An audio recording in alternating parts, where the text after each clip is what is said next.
Okay. So I thought it'd be interesting at this point to read a few excerpts of a book that I've been reading, or at least rereading, going back through over the past week.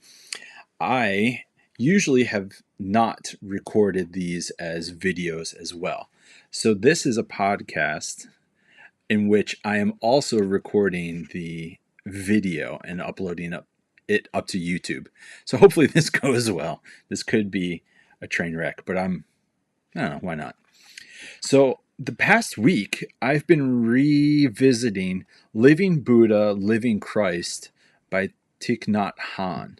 Thich Nhat Hanh was a Buddhist monk who was highly esteemed by Martin Luther King Jr. for the Nobel Peace Prize back in the day. Okay.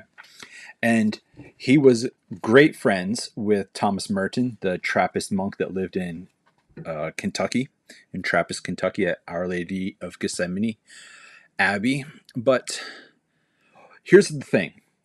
I've enjoyed reading him over the years because he doesn't have fluff to say. He has deep and meaningful things to say.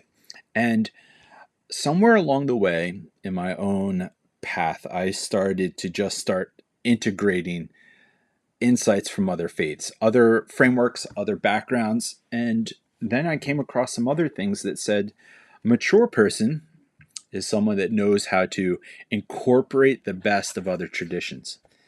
And once you know it, in this same book, which I'm going to put the link to, Thich Nhat Hanh says, we have to allow that which is good and beautiful and true in other people's traditions to affect us, to help us to grow, to help us do the next thing. So I have two quotes for you, and one is rather long, not terribly long, but then the other one is a little bit less long. Okay, but here's the thing. I'm going to read the quote and then talk about it a little bit about why I enjoy it so much and why I think it might be helpful for you, but then also read the second one and do the same. And then we'll be done. Okay? This is reading what John thinks is interesting. Okay.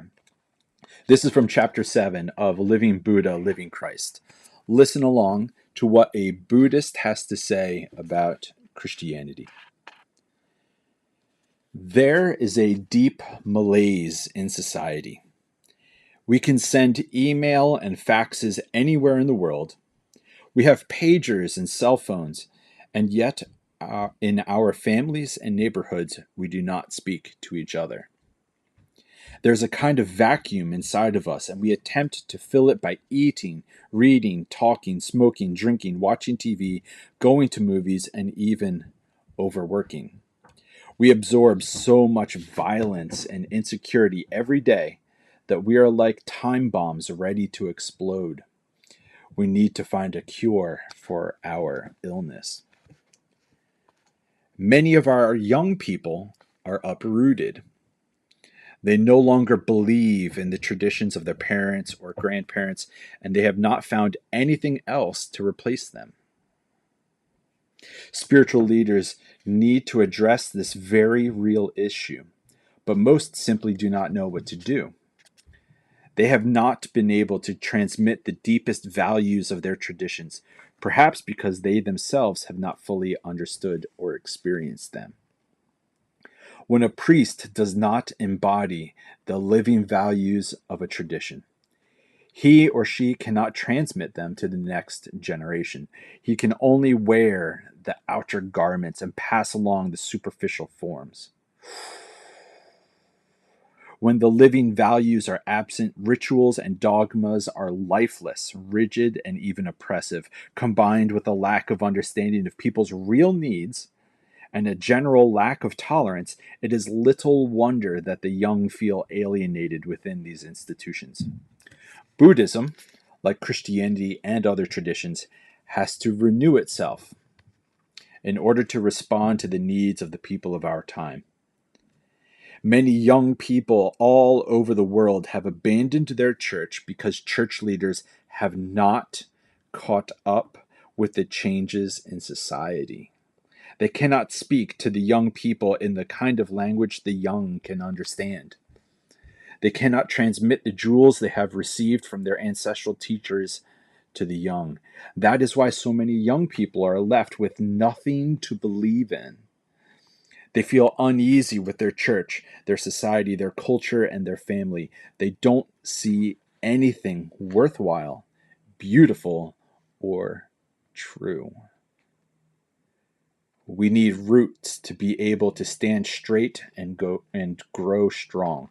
When young people come to Plum Village, this is where Thich Nhat Hanh lived and taught, I always encourage them to practice in a way that will help them go back to their own tradition and get rerouted. If they succeed at becoming reintegrated, they will be an important instrument in transforming and renewing their tradition. After an interfaith retreat in Santa Barbara, one young man told me, "Tay, I feel more Jewish than ever. I will tell my rabbi that a Buddhist monk inspired me to go back to him." People from other traditions have said the same thing. Okay, now why did this quote stand out to me? It stood out to me the first time that I read it, maybe 2 years ago, and it did again this past week. Because it's obvious that many people have been walking away from church, been walking away from faith, but I think in reality, people aren't really walking away from faith. They aren't really walking away from those things. What they're doing is walking away from the rigidity of a system that thinks that stuff is about being rigid. I hope that made sense. Since younger generations do not see goodness, beauty, truth, and love happening in their own faith communities, of course they walk away. Of course, right?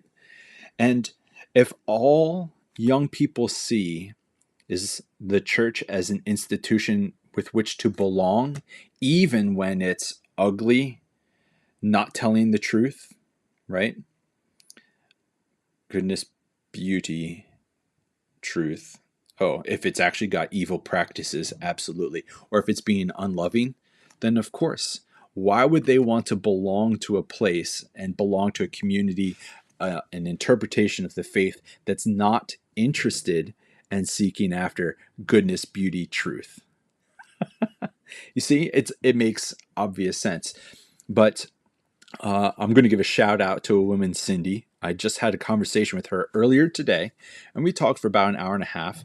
But it was fascinating because she's in a different stage of life than I, but there was a commonality of saying, oh, this is really what the thing is all about.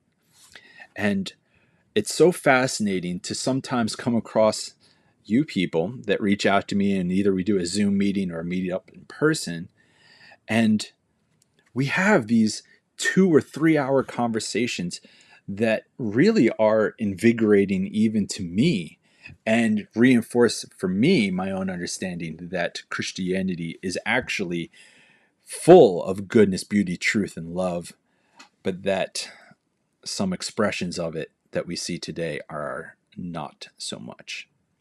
Yeah. So let me read to you the second quote that stood out to me. Young people are walking away because they are not experiencing goodness, beauty, truth, and love, and they're seeing leadership that seek to defend rather than listen to feedback from the next generation.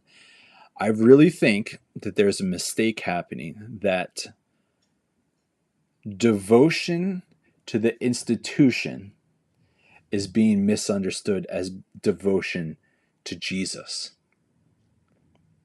Because just because an institution has the name of Jesus plastered all over it, it does not mean that it's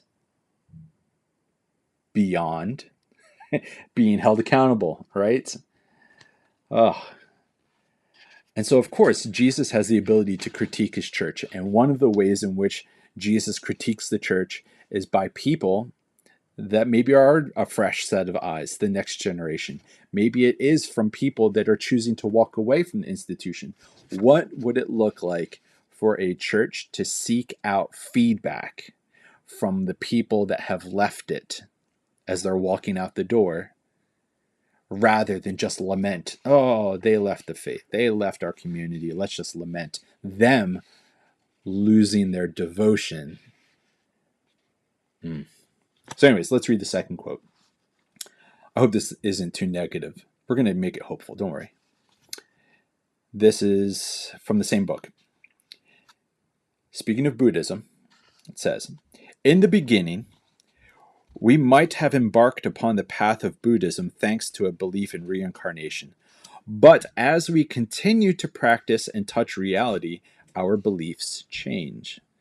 We needn't be afraid of this. In the course of our study and practice, as we touch reality more and more deeply, our beliefs naturally evolve and become more solid. That's interesting. When our beliefs are based on our own direct experience of reality and not on notions offered by others, no one can remove these beliefs from us. Experience matters, is really it. Making a long-term commitment to a concept is much more dangerous than building your life on your own experiences, is what he's saying. If 10 years pass without the growth of our own belief, one day we will wake up and discover that we can no longer believe in what we did. The notion of 10 years ago is no longer sound or adequate, and we are being plunged into the darkness of disbelief. Our faith must be alive. It cannot be just a set of rigid beliefs and notions.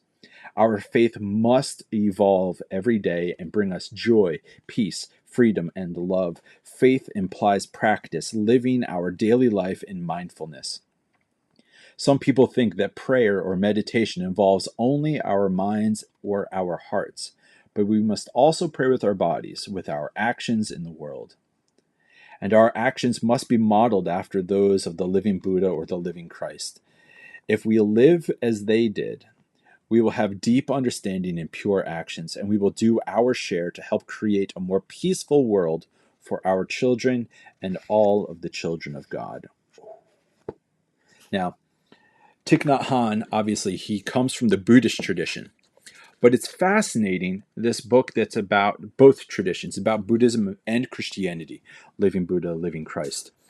And what I find so interesting is that he is respectful of both traditions. He doesn't give into an either or thinking, but there's something about this that why is it that someone technically outside of the Christian faith has such a piercing evaluation, honest eyesight to look at the whole thing and to say, here's how it can prove, here's how it could be done a little differently or better? It would be great, I think, if we did this thing called reverse evangelism. I first heard this from Pete Rollins. He talks about how it's one thing to go out to other people and say, here's how you can be more like Christ. It's another thing to go to non-believers and say, how can I be more like Christ? So it's an evangelism, but it's reverse because it's actually about getting feedback. How can I look more like Christ to you? Wow. Now, one thing that's interesting is that within Buddhism, there's this thing called the Dharma. The teaching sometimes is translated as the law. So in their tradition, that's what they say. Anyways, every so often, there has been something called the turning of the Dharma, where the teaching is actually seen as having like a step forward. It evolves, it blossoms a little bit more. And if we're being honest, Christianity has had that too. We don't call it the turning of the Dharma, but we might call it a Reformation. Around the year 500 or 600, there were a lot of reformations that were brought about by the monastic communities in the desert that were saying we need to do this better. And then there was another Reformation that happened around the year 1054 when the East and the Western churches had a large disagreement and they were trying to refine what they thought the faith was all about. Then you flash forward again to 1517, the start of the Protestant Reformation. Luther thought, hey, we need to tweak this. We need to move this forward. We need to do something like that. And Phyllis Tickle, says that every 500 years the church needs to have another reformation, which means we are obviously due right now for another one. And it's possible that this next reformation is not one that happens from within, but is one that happens from without.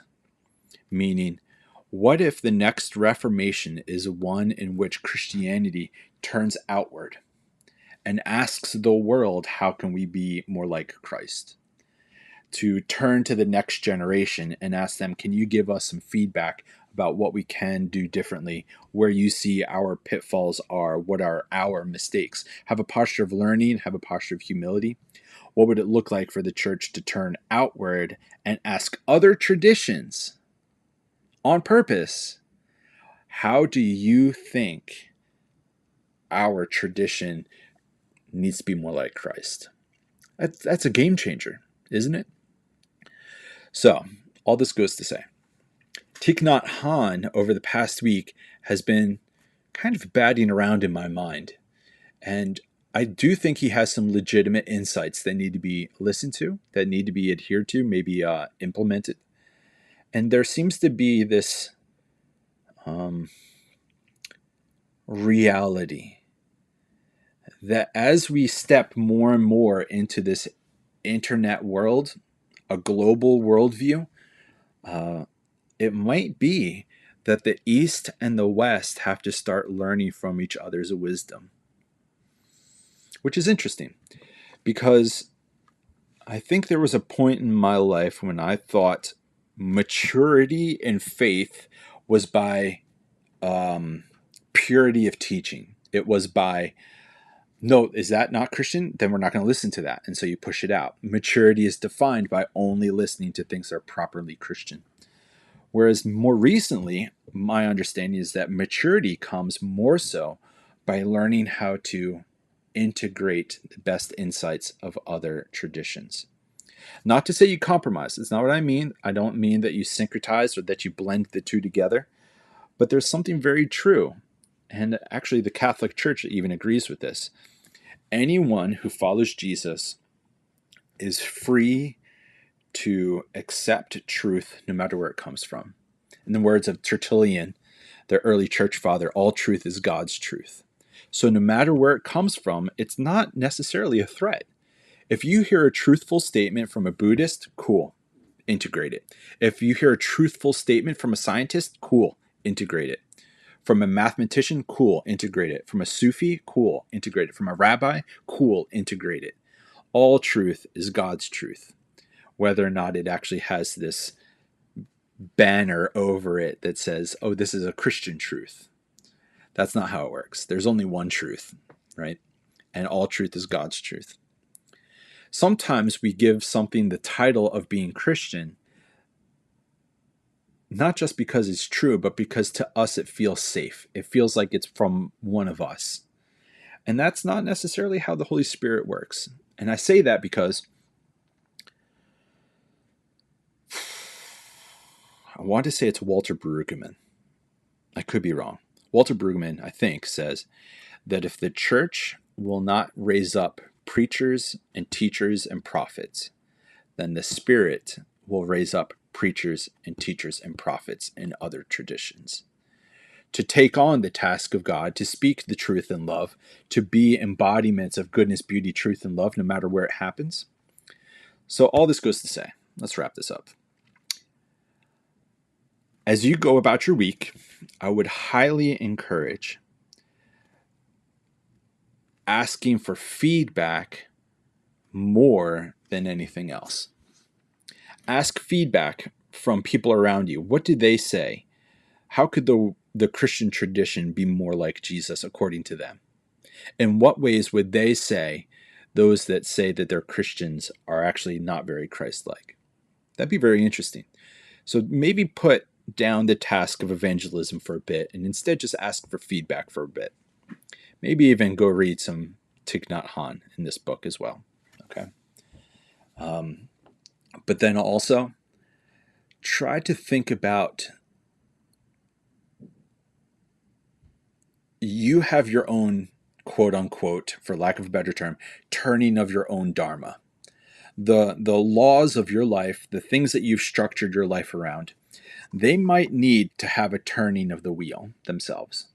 Not to say you do away with them, but just like a diamond is still a diamond when you turn it, it refracts the light a little differently. Maybe it's about time for you to take the teachings and the lessons and the insights that you've always had, and like a diamond, turn it just a little bit, or a kaleidoscope. That'd be another good one. It's still a kaleidoscope. You're still looking at all these jewels, but as you turn it, the beauty changes just a little bit. And it's still in a kaleidoscope, or it's still a diamond as you turn it. But maybe there's some new insights. Maybe there's some new beauty, some new goodness, some new truth, some new love to be found by taking what you've always known and just turning it a little bit and looking at it in a brand new light. Still holding on to it, still respecting it, still living by it. But I really think Thich Nhat Hanh was onto something there when he said we have to allow our own faith to be informed by our new experiences. We have to let it take on the shape of the world as we are coming to find it. We no longer live in a universe in which the universe spins around the earth. Now the earth spins around the sun, and that changes things. How does that change our understanding of things? We thought we lived on a flat plane, but apparently we're on a globe. That also caused a change. So anyways, keep growing, obviously. I feel like I say that all the time. But feel free to begin again, start over, because maybe there's a new angle to think about things, and maybe it means that you pick up Living Buddha, Living Christ by Thich Nhat Hanh. Okay. I hope you enjoyed this. If you didn't, it's okay. But let's finish with a good old benediction. This is the benediction I say to my college students. Okay, here we go. May you be light and life and love to the people around you. May you heal the suffering that you see in the world and in yourself. And may the Christ shine grace and peace upon your path this day. We'll see you later. Grace and peace.